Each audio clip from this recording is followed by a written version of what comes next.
And whenever you stand praying, forgive if you have anything against anyone, so that your Father also, who is in heaven, may forgive your trespasses. And this one's, we brought this up several times about this and how significant forgiving others is.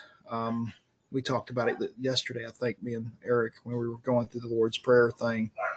So God's been talking to him about this kind of stuff. But I heard as I was going through this morning and kind of listening to some of my favorite guys, one of the guys came up with a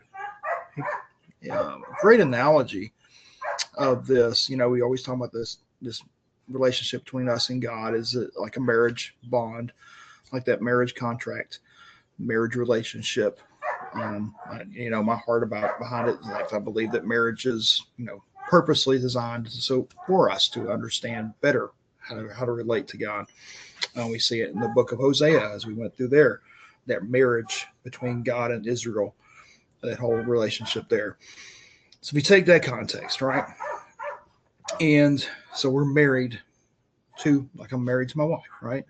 And then I do something against my wife, right? Say something bad, like talk about her cooking or something, and then I just leave it alone. She's angry with me, so I've trespassed. I've purposely trespassed against my wife.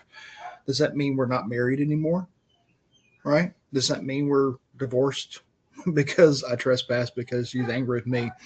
And no. It doesn't mean we're divorced. Doesn't mean we're separated.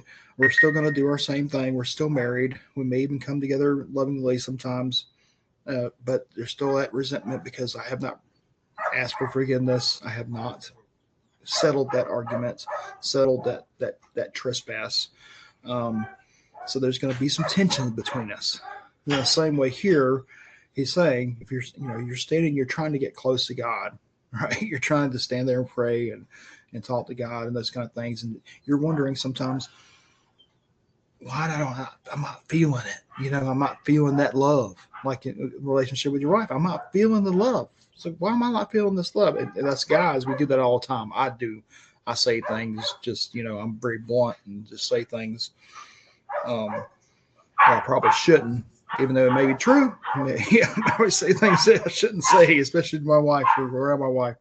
And she'll be mad at me, and I really don't understand why. It's like, so a lot of times when we're praying, we're spending time in scripture and things like that, and we're just not feeling it, we're not getting it, we're just kind of feeling dead inside or whatever.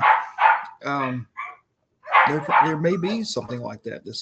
There's connection. Not that we're not saved, not that we're not, we're condemned to hell, that we're divorced from God, right? It's not that we're completely separated from God forever, but there's something standing in the way. There's something we need to settle, right? And it may be, something, unforgiveness that you're holding on to, or resentment, something that you may have, quote, forgiven, said the words, I forgive you,